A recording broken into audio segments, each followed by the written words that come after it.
Shalom peuple de Dieu, c'est le frère Trésor Musico. Et en fait, je suis encore dans la joie. Aujourd'hui, nous allons voir. Je vais essayer par la question de parler encore sur ce qui est la gentillesse du diable et Satan. Voilà. En fait, la gentillesse, c'est l'état d'une personne qui s'approche devant vous. La gentillesse, c'est l'intention de la personne ou le mot attirant ou euh, le flatterie ou la façon dont quelqu'un s'approche devant vous. Je n'aimerais pas utiliser la définition de la Larousse, mais je viens de comprendre la gentillesse comme des sentiments que quelqu'un approuve devant vous, comme de flatterie, comme des mots que les gens ont toujours tendance à vous le dire. Vous voyez, c'est ça en fait la gentillesse.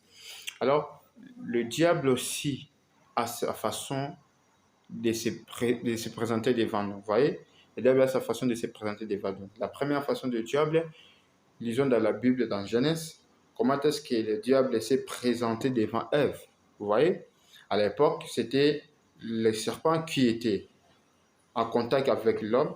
Le diable a utilisé le serpent qui s'approchait devant Ève pour parler avec Ève. Vous voyez, mais le serpent, le diable connaît la parole. Ce qui manque au diable, c'est la révélation. C'est pourquoi il disait à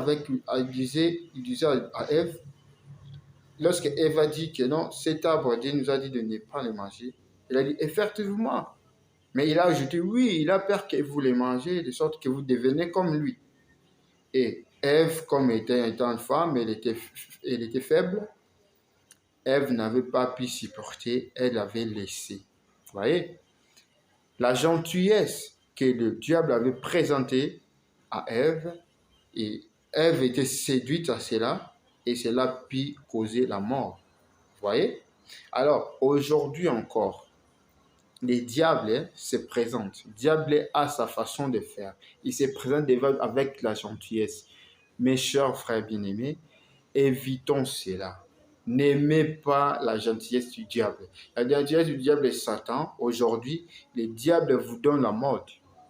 Les diables vous donnent la mode de sorte que vous penchez aux choses de ce monde en oubliant ce qui est la parole de Dieu. Or, nous savons très bien, la parole de Dieu, c'est ce qui nous donne la vie. Mais la parole de l'homme, la parole du diable, c'est ce qui amène la mort. La mort est entrée au jardin d'Éden. Dieu a chassé Ève et Adam au jardin d'Éden. Pourquoi? Parce qu'Ève était séduite par la gentillesse du diable. Nous aussi, étant donné que nous sommes des frères, nous sommes sur la terre, bien sûr, il y a nos amis, il y a nos frères, il y a nos parents, il y a tout ce monde qui nous entoure. Ils viennent devant nous avec leur gentillesse, mais nous ne savons pas leur état d'esprit. Il y a voire même des pasteurs qui nous prêchent. Il y a des frères qui nous exhortent. Il y a beaucoup de gens qui nous amènent la parole de Dieu, mais nous ne connaissons pas leur état d'esprit. Mais la gentillesse que les gens nous approuvent, on peut se dire que non, c'est un bon frère, c'est une bonne sœur, ou c'est un bon monsieur, c'est tel monsieur, mais ce n'est pas ce qui est dans le don. Ce n'est pas ce qui est de leur esprit, ce n'est pas ce que lui pense, vous voyez? Ce n'est pas ce que lui croit, vous voyez? La gentillesse, c'est l'état physique, ça se prouve seulement physiquement, mais spirituellement, ce n'est pas ça.